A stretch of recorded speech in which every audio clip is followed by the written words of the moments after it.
نصلي ونسلم على رسوله الكريم أما بعد أعوذ بالله من الشيطان الرجيم بسم الله الرحمن الرحيم رب اشرح لي صدري ويسر لي أمري واحلل عقدة من لساني يفقهوا قولي. معزز حاضرین و سامعین، بزم اعتکاف 2025 کی اس خصوصی نشست کے اندر آپ تمام احباب کو خوش آمدید کہتا ہوں۔ آج سے ہم ایک سلسلہ لیکچرز، ایک سیریز آف لیکچر شروع کرنے جا رہے ہیں جس کا ٹاپک ہے لذت آشنائی۔ اس سمن میں ٹوٹل 10 لیکچرز انشاءاللہ ان 10 دنوں کے اندر ہوں گے اس عشرہ اعتکاف کے اندر، جس میں اس پورے مضمون کا احاطہ کیا جائے گا۔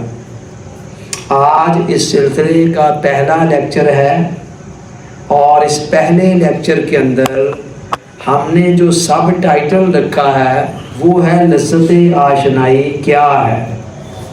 آج ہم اس پر گفتگو کرنے جا رہے ہیں تاکہ ہمیں پتہ چلے کہ ہم کتنے امپورٹنٹ ٹاپک کو ڈسکس کرنے جا رہے ہیں۔ علامہ اقبال کے مصرع سے بات شروع کر رہا ہوں، ان کے شعر سے۔ دو عالم سے کرتی ہے بیگانہ دل کو، عجب چیز ہے لذت آشنائی۔ دو عالم، اس سے مراد ہے ایک یہ دنیا اور ایک وہ دنیا جو مرنے کے بعد ہے۔ دنیا کے اندر آپ دیکھیں کتنی رنگ برنگی لذتیں ہیں جو خالق کائنات نے ہمارے لیے پیدا کی ہیں، لیکن جب دنیا کی ان لذتوں کا کمپیریزن آخرت کی لذتوں سے کرایا جاتا ہے تو ان کے مقابلے میں ان کی حیثیت کچھ بھی نہیں ہے۔ علامہ کہہ رہے ہیں کہ یہ دنیا کی لذتیں تو ایک طرف، یہ تو کسی گنتی میں نہیں ہے۔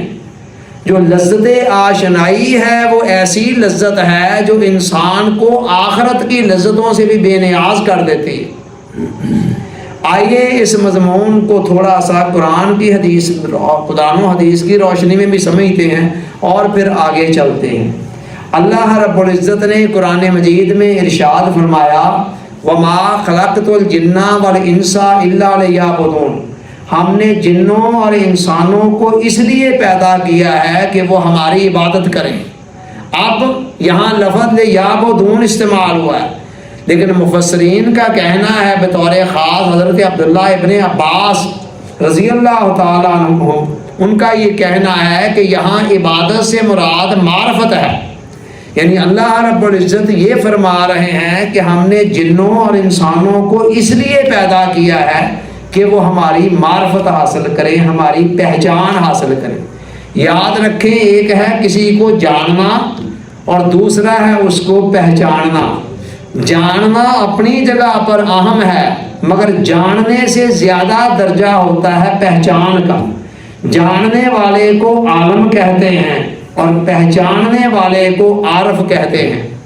جاننے والا جو خالی جانتا ہے وہ عالم ہوتا ہے، اور جو جان سے آگے بڑھ کر پہچان کے دائرے میں چلا جاتا ہے اسے عارف کہتے ہیں۔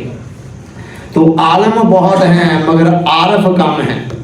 تو اللہ رب العزت نے فرمایا کہ میں نے تمہیں پیدا اس لیے کیا ہے کہ تم میری پہچان حاصل کرو۔ اچھا، اس کی تصدیق ایک حدیث مبارکہ سے بھی ہوتی ہے۔ حدیث قدسی ہے کہ اللہ رب العزت نے فرمایا، کن تو کنزن مخفیہ، میں ایک چھپا ہوا خزانہ تھا، چھپا ہوا خزانہ جسے کوئی بھی جاننے والا نہیں تھا۔ فَأَحْبَبْتُ أَنْ أُعْرَفَ، میں نے اس بات کو پسند کیا کہ میں پہچانا جاؤں۔ لفظ کیا ہے؟ اعرف، معرفت کا لفظ اسی سے ہے۔ میں نے چاہا، میں نے پسند کیا کہ میں پہچانا جاؤں، مجھے کوئی پہچاننے والا ہو۔ فخلقت الخلق، تو میں نے مخلوق کو پیدا کر دیا۔ تو اللہ رب العزت یہ چاہتے ہیں کہ مجھے پہچاننے والے کچھ لوگ ہوں، مجھے پہچاننے والے لوگ ہوں، کوئی ایسی مخلوق ہو مجھے پہچاننے والی ہو۔ اور اس کے لیے اللہ تعالیٰ نے بطور خاص انسان کو پیدا کیا۔ اب یہ جو پہچان ہے اس کے اندر اتنی لذت ہے، علامہ کہہ رہے ہیں کہ دنیا تو کیا، اگر ایک دفعہ یہ لذت انسان کو مل جائے تو دنیا تو کیا انسان آخرت سے بھی بے نیاز ہو جائے۔ اور بات سمجھ میں بھی آتی ہے۔ مولانا روم رحمۃ اللہ علیہ ایک جگہ پر فرماتے ہیں کہ اے دل این شکر خوشتر یا آنکھ شکر سازت، اے میرے دل تجھے شکر بہت پسند ہے۔ مولانا روم کے زمانے میں یہ رنگ برنگی مٹھائیاں، پیسٹریاں اور وغیرہ وغیرہ چیزیں نہیں نا سامنے آئی تھی۔ اس زمانے میں زیادہ سے زیادہ جو عیاشی ہوتی ہوگی یہی کوئی میٹھے کی گڑ شکر کی ہوتی ہوگی۔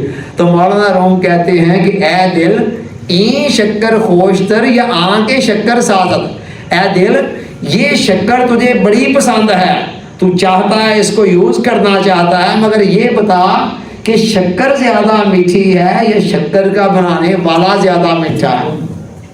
اور دوسری جگہ کہتے ہیں کہ اے شکر، اے دل این کمر خوشتر یا آنکھ کمر سازت، اے دل یہ چاند جب 14ویں رات کا چاند چمک رہا ہوتا ہے، دیکھتے ہیں آپ جب وہ جوبن پر ہوتا ہے تو کیسا اس کا حسن ہوتا ہے کہ نگاہیں اس سے ہٹانے کو دل نہیں چاہتا ہے۔ مطلع صاف ہو آسمان کے اوپر اور 14ویں رات کا چاند چمک رہا ہو تو انسان کی نگاہیں وہاں سے ہٹانے کو دل نہیں چاہتا، ایک دل کو کشش کرنے والا نظارہ ہوتا ہے۔ مولانا روم اس کی طرف اشارہ کرتے ہوئے کہتے ہیں کہ اے میرے دل تجھے 14ویں رات کا جو جوبن پر چاند ہوتا ہے بہت دلکش لگتا ہے، خوبصورت لگتا ہے، اٹریکٹیو لگتا ہے، اس کی بیوٹی تجھے بہت متاثر کرتی ہے، مگر مجھے یہ تو بتا کہ این کمر خوشتر یا آنکھ کمر سازت، چاند زیادہ حسین ہے یا چاند کو بنانے والا زیادہ حسین؟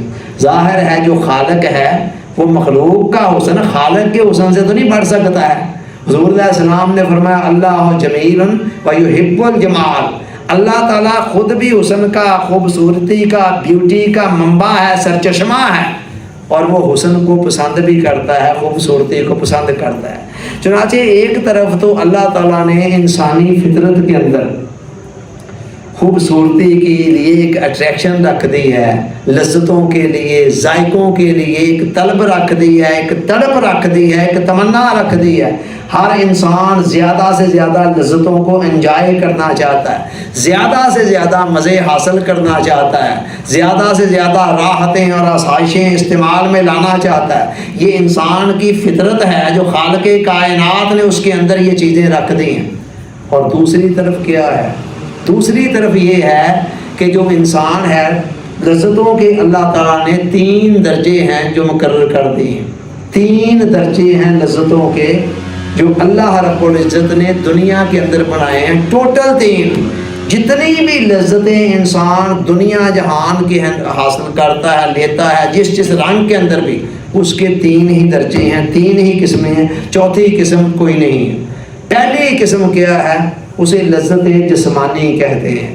لذت جسمانی، لذت جسمانی سے مراد لذت کی وہ قسم ہے جس کا تعلق انسان کی باڈی کے ساتھ ہے، جسم کے ساتھ۔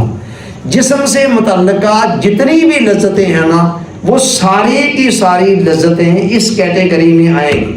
یعنی جسم کے اندر کھانے کی لذت ہے، پینے کی لذت ہے، پہننے کی لذت ہے، اس کے علاوہ سیکس کی لذت ہے۔ یہ ساری کی ساری جو لذتیں ہیں نا یہ ساری، ان کو لذت حسی بھی کہتے ہیں۔ لذت حسی کیوں کہتے ہیں؟ حواس خمسہ کے ذریعے سے یہ 5 لذتیں ہمارے اندر جاتی ہیں نا۔ کوئی لذت ہم چھو کر لیتے ہیں، کوئی سونگ کر لیتے ہیں، کوئی چکھ کر لیتے ہیں۔ علی ھذا القیاس 5 حواس خمسہ کے ذریعے سے یہ لذتیں ہمارے اندر ٹرانسفر ہو رہی ہوتی ہیں، کچھ کھا کر، کچھ پی کر، کوئی سیکس کے ذریعے، کچھ اور وغیرہ وغیرہ۔ تو یہ لذت جسمانی بھی ہے، ان کو لذت حسی بھی کہتے ہیں، اور ان کو لذت حیوانی بھی کہتے ہیں۔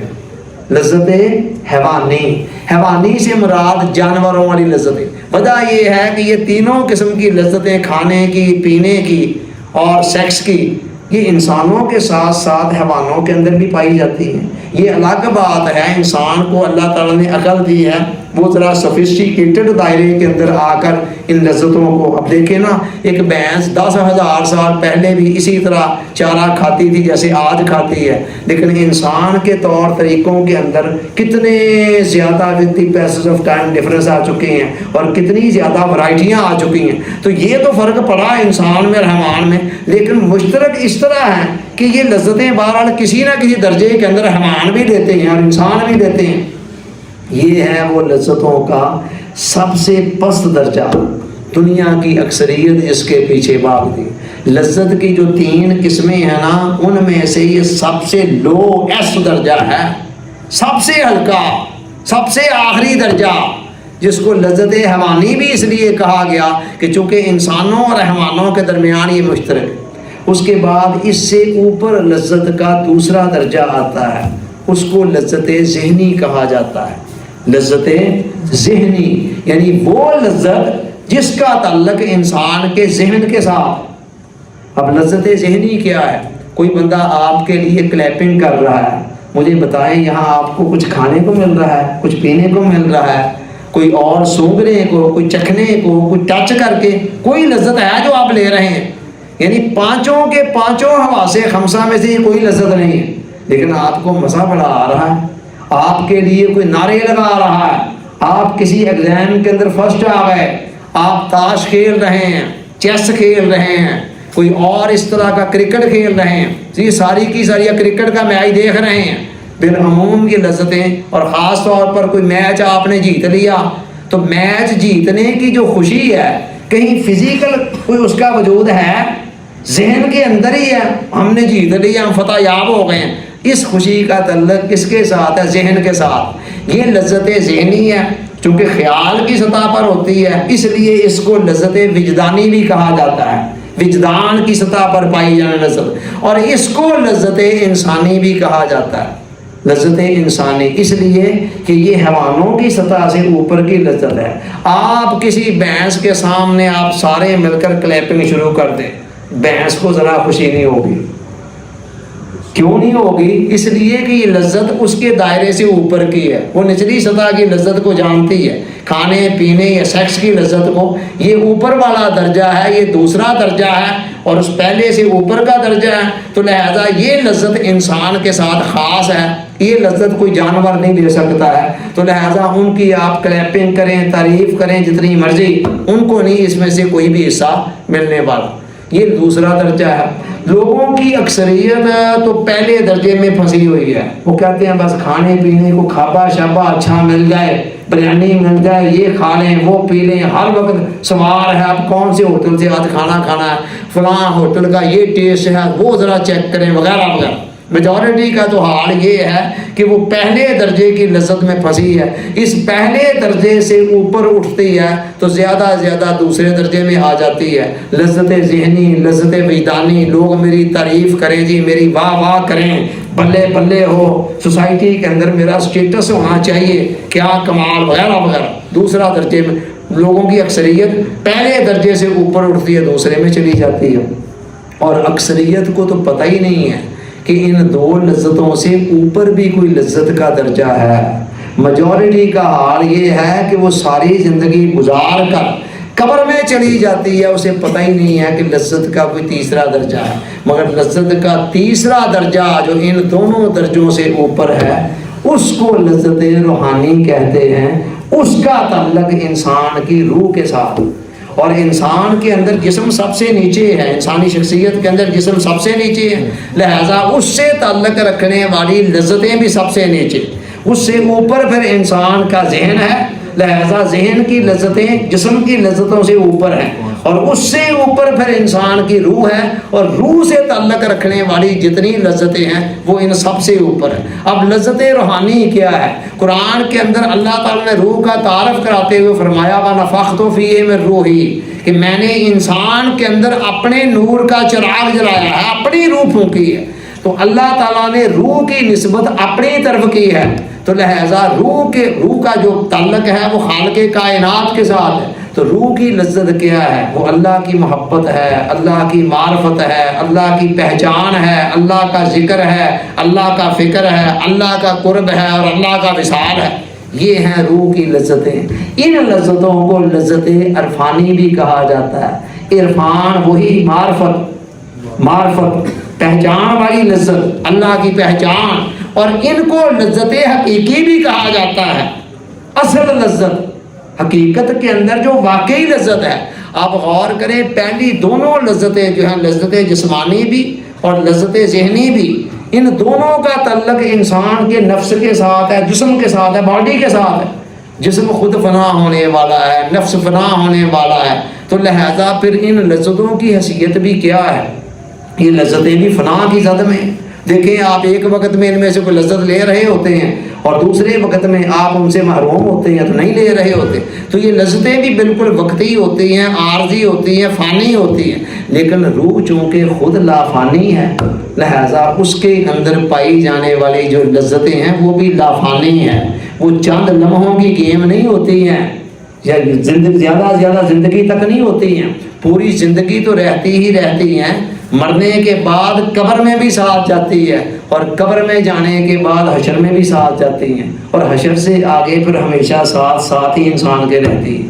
تو میجورٹی کا حال میں نے بتایا کہ وہ بیچارے پہلے دوسرے درجوں کی لذت کو جانتے ہیں، اس لیے اس سے اٹھ کر اوپر سوچ ہی نہیں پاتے ہیں. اور جن کی نظر اس تیسرے درجے والی لذت پہ چلی جاتی ہے، ان کو اب یہ پہلے اور دوسرے درجے کی لذتیں جچتی نہیں ہیں. اس کی مثال آپ ایسے سمجھیں، ایک آدمی کو سمپل سگریٹ کا نشہ ہے، وہ سمجھتا ہے کافی ہے، بس کھانے کے بعد یار سگریٹ پینا میری عادت ہے، نہ ملے تو جی میرا نشہ ٹوٹ رہا ہے، تو وہ سگریٹ اس کو مل جائے اس کے لیے کافی ہے. لیکن ایک آدمی اس سے آگے چلا گیا ہے، وہ سادہ سگریٹ پہ اکتفا نہیں کرتا ہے، اس کے اندر کوئی چرس وغیرہ کوئی اور چیز ایسی بھر کر پیتا ہے. اب اسے کہیں یار یہ سادہ لے لو، بس یہ پی لو، گزارا کرو، وہ کہتا نہیں میرا گزارا نہیں ہو سکتا اس سادہ سے. جو آگے گیا نہیں تھا وہ سادہ سگریٹ کو سمجھتا بس مجھے مل گئی ہے تو کافی ہے میرے لیے، میرا نشہ پورا ہو گیا. لیکن جو آگے چلا گیا اسے کہیں کہ پچھلے درجے کا نشہ نہیں، وہ کہتا نہیں. اور ایک اس سے آگے چلا گیا ہیروئن ٹائپ، اسے کہا جائے کہ یار پچھلے درجے کا نشہ آپ لے لیں، آپ چرس پی لیں، وہ کہے گا نہیں مجھے مزہ ہی نہیں آتا ہے. تو آپ اندازہ کریں کہ جیسے جیسے بندہ اپر لیول کی لذت میں چلا جاتا ہے نا، ویسے ویسے پچھلے درجے کی جو لذت ہے نا اس کی نگاہوں میں ہیچ ہو جاتی ہے، اس سے وہ سیٹسفائی نہیں ہوتا. پھر یہ کیسے ممکن ہے کہ جنہوں نے لذت روحانی، لذت عرفانی چکھ لی ہو، وہ اس کے بعد جسم کی لذتوں کے پیچھے بھاگیں یا ذہن کی لذتوں کے پیچھے بھاگیں. چنانچہ یہی وجہ ہے کہ جنہوں نے اس لذت کو چکھا پھر انہوں نے ان دوسری لذتوں، دوسرے تیسرے درجے کی لذتوں کی طرف منہ اٹھا کر دیں. پھر رابعہ بصریہ اللہ سے کہتی ہیں کہ یا اللہ جو کچھ مجھے دنیا میں دینا ہے وہ اپنے دشمنوں کو دے دے، کیونکہ دنیا زیادہ تر دشمنوں کو دیتا ہے، اور جو مجھے آخرت میں دینا ہے وہ اپنے دوستوں کو دے دے. رابعہ تمہیں کیا چاہیے؟ میرے لیے دنیا میں تیری یاد اور آخرت میں تیرا دیدار کافی ہے.